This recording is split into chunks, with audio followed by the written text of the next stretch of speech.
Are one of the leading causes actually of the drought in California. And that's being caused by unsustainable agriculture that is being funded by other countries that don't care about California's future. They're just trying to use all our resources. They're just trying to extract as much resources as they can, and then they'll go on to the next area. I know y'all been waiting on some fire from me for a while. So without further ado, I give you fervent heat.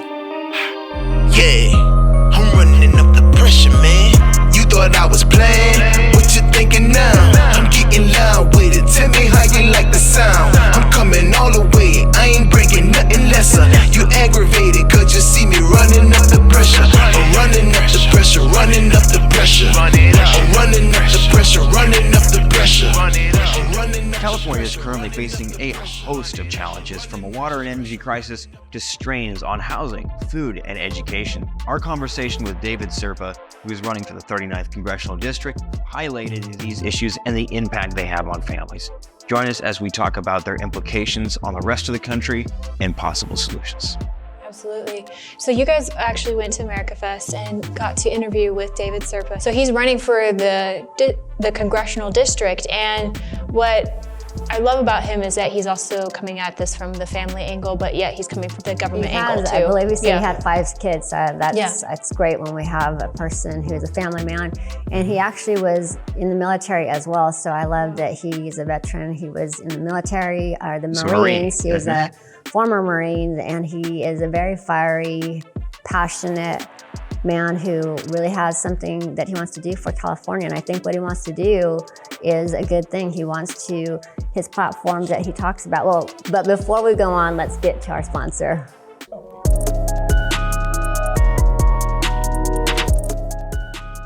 This episode of Ignite Voices was brought to you by Culture of 1776. Culture of 1776 was founded by our good friend Hannah Faulkner, who is a young entrepreneur from Tennessee. Hannah founded Culture of 1776 as a way to allow American patriots to show their values proudly using feminine and masculine clothing. You can go to cultureof1776.com and use the code IGNITE, that's IGNITE, all capitals, for 15% off your next order. Thank you so much, Hannah. Okay, awesome. So let's go ahead and listen to David, because y'all already grabbed that interview. So let's go ahead and watch that right now. At this point, the proof is in the pudding in California. We have our state is a disaster. People are voting with their feet, they're leaving. And then every city is a disaster. So Governor Newsom runs San Francisco as the mayor of San Francisco. Now he's running California as our governor. What we need to do is we need to start running strong Republican candidates who have an ability to articulate our message, and then can actually get out there in the grassroots to start building something up. Because even though we have these districts that are stacked up against us, these districts are winnable because they're being ran by losers in the Democratic Party that don't have their constituents in mind, and they've completely abandoned the people.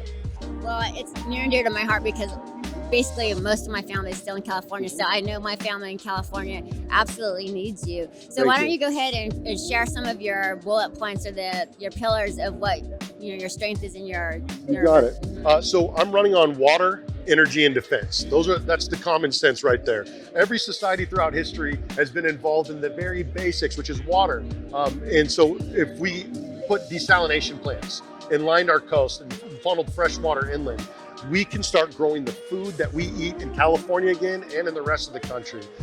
Energy.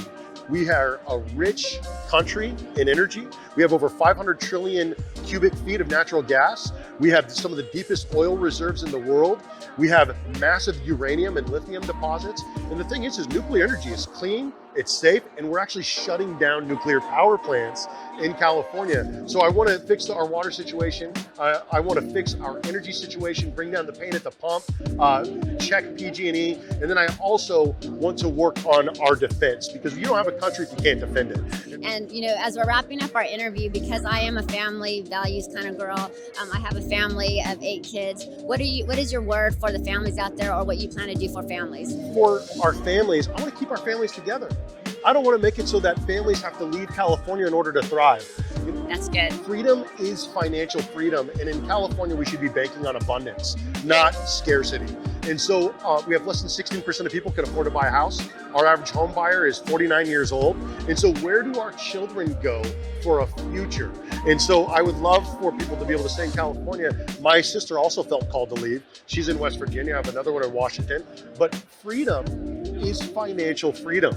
And so when people don't feel financially free in California, they're gonna leave and they're gonna go to places where the dollar stretches a lot further. And I can tell you a military retirement in West Virginia goes a lot farther than a military retirement in California. Last question is, what is your perspective on education? So we need school choice, first and foremost. Our children should not have to trust their futures to filling zip codes, to a lottery. If we free up our children and free up our parents to make the decision for them in their education, then they're ultimately going to be the best. If we don't educate, we incarcerate. And we lead the world not in education anymore, but in incarceration. We have 5% of the world's population and over 25% of the world's prison population. And it's because we are failing at educating our youth. I developed a real estate curriculum that I taught the high school students and adults. And it was wonderful. We got high school students out selling real estate. And what we need to do is we need to bring the trades, licensing programs, certificate programs back into the schools so that we free up our kids to enter the workforce and become a financial wrecking house, a financial powerhouse, instead of somebody that's going to be financially devastated by their corporate oligarchs the second that they enter the workforce. Well, I'm telling you right now, that is a real solution for our youth, because our youth is the future. And so if we can get them in their youth and train them properly, then you can have a stronger California. So I love that you're looking at all these different areas, but you're also looking at the choices for the youth so that they can grow up to be sitting in these seats right here and doing these kinds of things as well here at America Fest even. And so as we're coming to a wrap, go ahead and tell them where they can find more information about you. Sure. Go to my website, davidserpaforcongress.com. That's FORcongress.com. I've got a book that you can find on there called Common Sense for California, in the vein of Common Sense by Thomas Paine. He wrote Common Sense and it was 46 pages. California's messed up, so we needed about 900 pages. And then you'll be able to find all my social media links on there. I very much appreciate your time and you squeezing me in.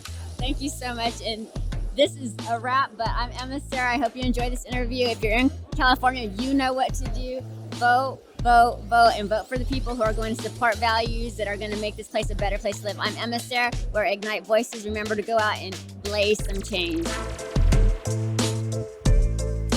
So that was an amazing interview by David Serpa. I actually was the one that met him when we were there to get him on the interview, and it was such an amazing.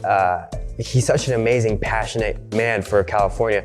I was actually talking to a friend of mine, and I overheard David Serpa speaking in the background, and he was talking about California, and so I kind of interrupted him. I was like, "Wow, this is amazing," kind of thing.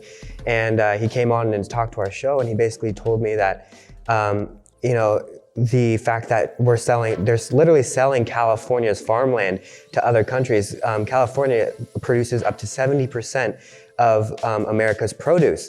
And so these other countries are able to buy into these lands. And so now these other countries, they are the countries that control our produce. So it's amazing. And That's it's crazy. incredibly sad, actually. Well, yeah, because now what are you doing? You're relinquishing the control of American-grown food to other countries? Yeah. So you got to think about that, That's crazy. It's definitely one of those situations where make it make sense. And if people are going to get in there, and it just shows the heart of the people who are in high places right now. If this is their people, this is their land, and they're selling it out, they're literally selling their people out. And that's been a common term that we're using in this election is, those who are in authority, who are selling out our nation, who are selling out their states, who are selling out their people, selling out their livelihood, in essence. And so I love that David really has a passion to come in, and he's very protective. And when you talk to him, you just sense, like you were saying, you sense that passion. I didn't know that was the first time I heard that talk that Von Kensington had. So thank you for bringing David over to our area, because it was a really good interview. And one of the things that he said on, because I've been just checking out some of his other stuff, is that the demons you don't fight, you pass down to your children. Wow.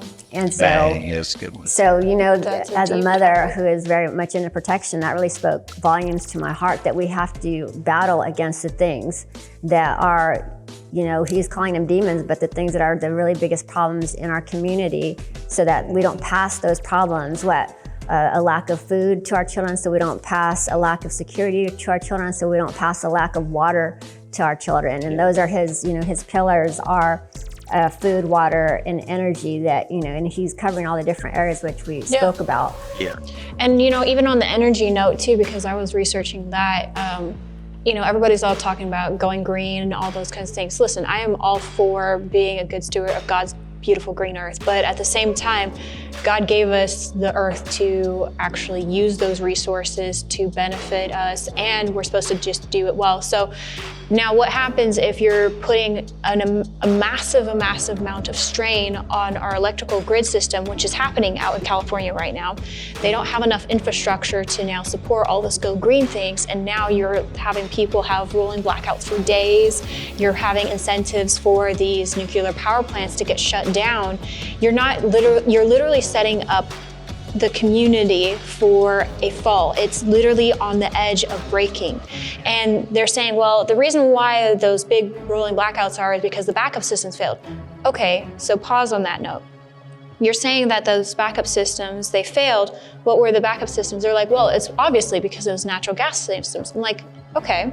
But now roll it back a little bit further. You want to have everything on solar. You want to have everything on wind power. But your batteries are not capable. Your storage systems are not capable enough yet. Your natural gas, you're shutting those all down. So now you have only a few, that are out there. When you could be using things like nuclear, you could be putting more money into investing into better technologies. You could be investing in these other areas, but yet you're just feeding the money machine at this point. And that's the problem, so. Yeah, I like to use the example we just had right now. We're just coming out of it. We just had an amazingly hard snap, record cold for years over here in Alabama, which is not known for getting cold. Yeah. And Snowy. cities were shut down. Ice. It was an People ice were storm. sledding down our driveway. Ice skating. But we didn't lose power. Why? Because we have 2 nuclear power plants. And the nuclear power plants work just as well when it's cold outside as when it's hot outside. And they're clean power supply and too. And it's clean, it's zero emissions. And and so you look at the Diablo Canyon power plant that is currently, it was going to be shut down.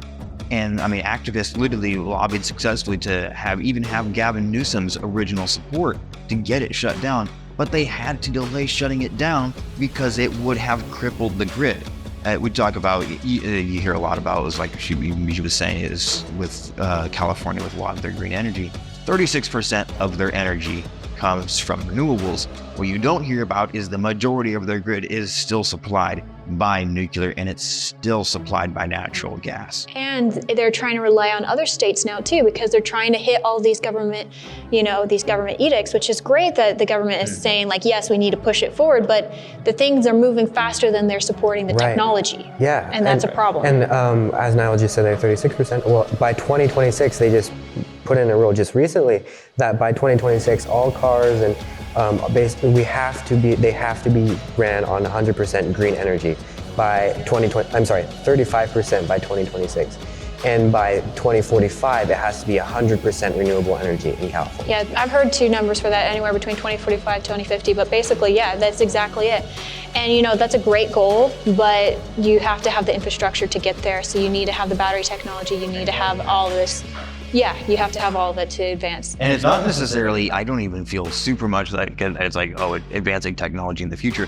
Other states are doing this successfully, right? This is not that the technology is not there yet. It's that California does not have the technology that these other states not there. have. It's not that we're talking about making some technology that is brand new. This is something that other states are figuring this out already.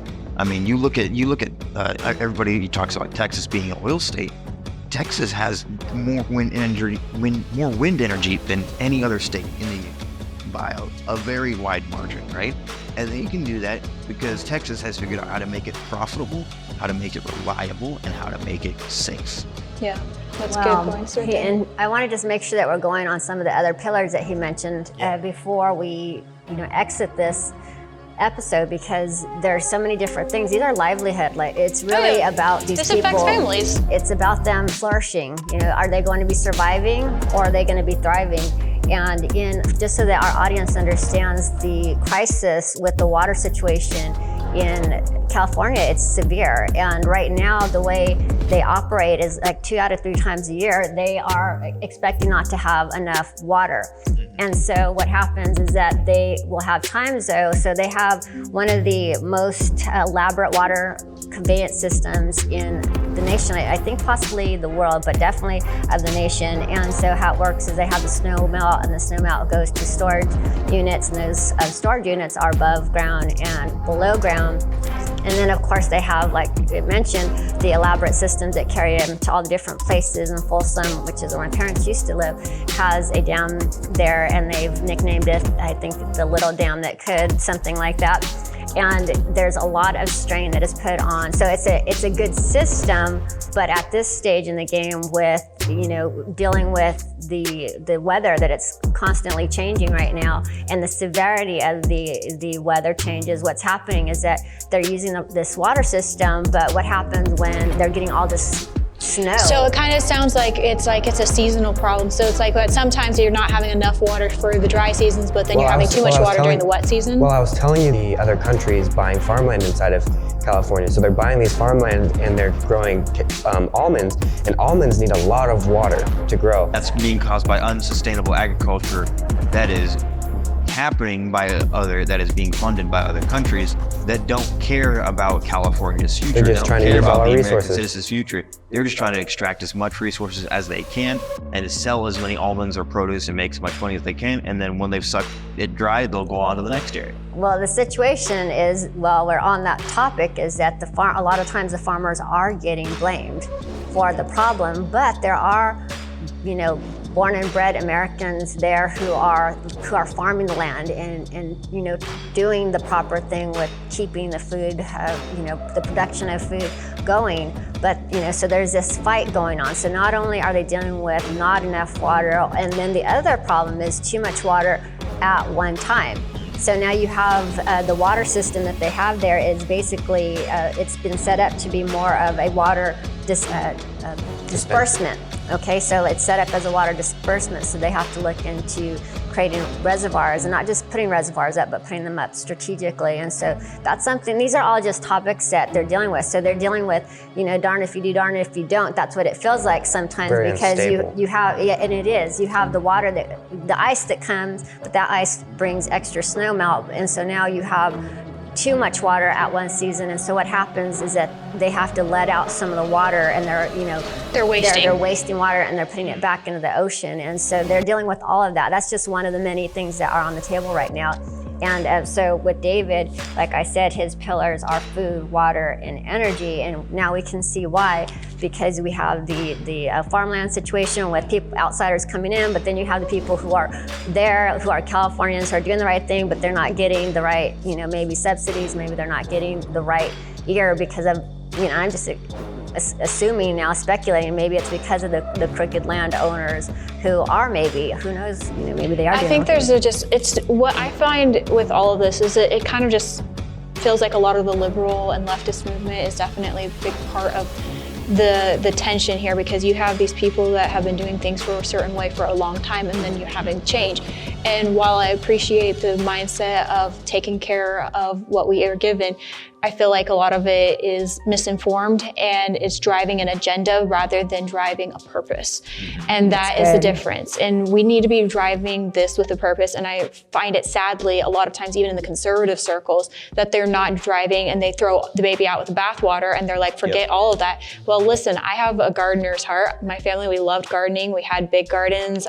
My dad studied about permaculture. So, there's a lot there. I mean, I enjoy learning about that kind of thing, because guess what? God gave us this earth. We should take care of it. We should take care of those resources so that way future generations have something to have instead of a demon that they're dealing with. You know what I mean? Yeah. So this talk is so important because, like I said, livelihood, protection, family. Not only do we believe in our nation, and we as a people live on this nation, but we have to protect the ground that we live on. We have to protect our resources. And so I hope you consider David Serpa. Go to davidserpaforcongress.com to find out more about him, and you can watch more of his episode as well by going to ignitevoicestv.com. That is it. Thank you for watching. And again, he is running for the 39th Congressional District. Yes. So if you live there, go out, study up, and Make your vote count. And if you enjoy his message, share, y'all. Share his message with other people. We are Ignite Voices TV. Remember, y'all, go out and blaze change. I'm Emma Sarah, and we're Ignite Voices. Thanks for watching. Let's go.